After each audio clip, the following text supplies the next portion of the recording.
1946년 가을, 만리의 메마른 절벽 위 마을에서 한 노인이 낯선 방문객에게 이야기를 꺼냈습니다. 그는 밤하늘에서 가장 밝게 빛나는 별 이야기를 했는데 그 별 곁에 눈으로는 보이지 않는 또 다른 별이 있다고 했습니다. 그 별은 낮보다 훨씬 무거운 물질로 이루어져 있고 50년에 한 바퀴씩 돈다고도 했습니다.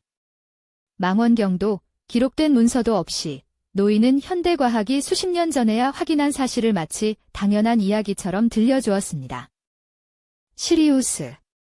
밤하늘에서 가장 밝게 빛나는 별로 맨눈으로도 쉽게 찾을 수 있습니다. 하지만 이 별 곁에 또 다른 별, 이른바 시리우스 B가 있다는 사실은 1862년에야 망원경을 통해 서양 과학계에서 처음 확인된 것으로 알려져 있습니다. 현대 천문학이 밝힌 시리우스 B는 태양과 비슷한 질량을 지녔으나 지구 크기에 불과할 만큼 작은 백색 외성이며 약 50년을 주기로 시리우스 주위를 공전합니다. 맨눈으로는 절대 볼 수 없는 이 별을 도곤족이 이미 알고 있었다는 주장이 오랫동안 세상의 궁금증을 자아내고 있습니다. 무대는 서아프리카 말리, 반디아가라 절벽 일대입니다.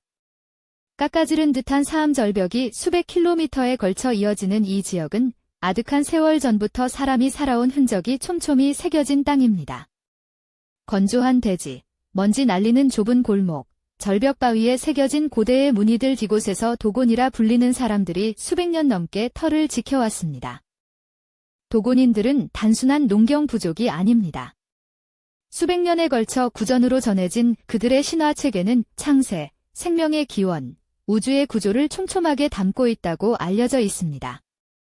특히 하늘에 관한 지식은 종교의식과 깊이 연결되어 있었고 극히 일부 입문자들에게만 전해지는 비밀 지식이 따로 있다고도 전해집니다.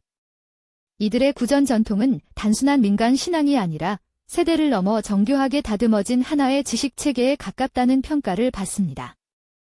1931년 파리에서 온 한 인류학자가 처음 이 절벽 마을에 발을 들였습니다. 마르세 그리올. 그는 도곤 문화를 기록하기 위해 수십 년에 걸쳐 여러 차례 현지를 방문했습니다. 처음 몇 해는 일상적인 풍습과 의례를 기록하는 데 집중했지만 시간이 지나며 그는 도곤 공동체의 더 깊은 내면에 조금씩 가까워질 수 있었습니다. 그 전환점은 1946년에 찾아왔습니다. 그리올은 오고 템멜리라는 눈먼 노인 장로를 만나게 되었습니다. 33일에 걸쳐 이어진 두 사람의 대화는 도곤 우주론의 가장 깊은 층을 열어보이는 계기가 되었다고 전해집니다. 그리올은 이 대화를 꼼꼼히 기록했고 그 내용은 훗날 세상을 놀라게 한 학술 자료의 바탕이 되었습니다.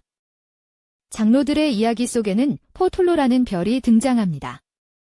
도곤 언어에서 포는 아주 작은 씨앗을, 톨로는 별을 뜻한다고 합니다. 장로들은 이 별이 눈에 보이지 않을 만큼 작지만 세상에 존재하는 그 어떤 것보다도 무거운 물질로 이루어져 있다고 설명했다는 기록이 있습니다. 그리고 포톨로는 시리우스를 중심으로 돌며 한 바퀴를 완전히 도는데 약 50년이 걸린다고 전했다는 내용도 그리올의 기록에 남아 있습니다. 여기서 잠시 멈출 필요가 있습니다. 시리우스 B는 1862년 미국의 천문학자 앨번 클라크가 망원경으로 처음 관측에 성공한 백색 외성입니다. 이 별은 지구 크기에 가까운 부피 안에 태양과 비슷한 질량이 압축되어 있어 상상을 초월하는 밀도를 지닌 것으로 알려져 있습니다. 현대 관측에 따르면 시리우스 B의 공전 주기는 약 50.1년으로 알려져 있습니다. 도곤 장로들이 전했다는 수치와 매우 가까운 숫자입니다. 그리올과 동료 인류학자 제르멘 디에테르랑은 1950년 이 내용을 학술 저널에 발표했습니다.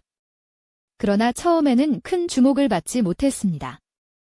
이 이야기가 전 세계적으로 알려지기 시작한 것은 1976년 영국 작가 로버트 템플이 시리우스 미스터리라는 제목의 책을 펴내면서부터였습니다. 템플은 도곤의 지식이 수천 년 전 외계 지적 존재와의 접촉에서 비롯되었을 가능성을 대담하게 제시했고 이 책은 전 세계 독자들 사이에서 광범위한 반향을 일으켰습니다. 더욱 주목을 끄는 것은 도곤의 우주론이 시리우스 B에서 멈추지 않는다는 점입니다. 일부 연구자들의 보고에 따르면 도곤 신화에는 시리우스 곁에 세 번째 별이 존재한다는 내용도 담겨 있다고 합니다. 또한 목성의 위성이나 토성의 고리에 관한 묘사와 유사한 표현들이 등장한다는 주장도 있습니다. 다만 이 모든 주장이 원문의 신화를 얼마나 정확하게 해석한 것인지에 대해서는 여전히 논쟁이 이어지고 있습니다. 그렇다면 도곤은 어떻게 이것을 알았을까요? 가장 극적인 가설은 이른바 외계 접촉설입니다. 일부 연구자들은 고대의 지구 밖 지적 존재가 도곤의 조상들과 접촉하여 천문 지식을 전달했을 가능성을 제기해왔습니다. 이 가설은 인류 역사 어딘가에 우리가 아직 알지 못하는 접촉이 있었을지도 모른다는 상상을 자극합니다. 그러나 현재까지 이 주장을 직접 뒷받침하는 물리적 증거는 발견되지 않았으며 왜 도곤족에게만 이 지식이 있는지도 이 가설만으로는 설명하기 어렵습니다. 보다 현실적인 설명으로 제시되는 것은 지식 유입설입니다. 19세기 말부터 서아프리카에는 유럽의 선교사와 탐험가들이 꾸준히 들어왔고 시리우스 B에 관한 정보는 이미 교육받은 유럽인들 사이에서 알려져 있었습니다. 그리올 자신이 대화 중 무의식적으로 답을 유도하는 질문을 던졌을 가능성, 혹은 통역 과정에서 의미가 왜곡되었을 가능성도 제기됩니다.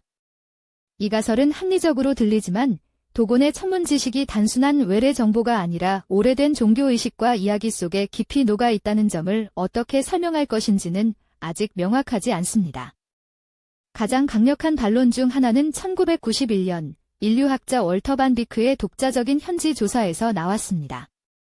그는 오랜 기간 도곤 공동체에 머물며 직접 연구를 진행했지만 그리올의 기록과 같은 천문 지식을 지닌 도곤인을 찾기가 매우 어려웠다고 보고했습니다. 반 비크는 그리올의 기록이 도곤의 오래된 전통을 있는 그대로 반영한 것이 아니라 대화 과정에서 두 사람이 함께 구성해낸 이야기일 수 있다는 가능성을 제기했습니다.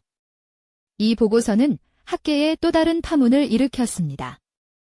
그러나 반 비크의 결론에 동의하지 않는 연구자들도 있습니다.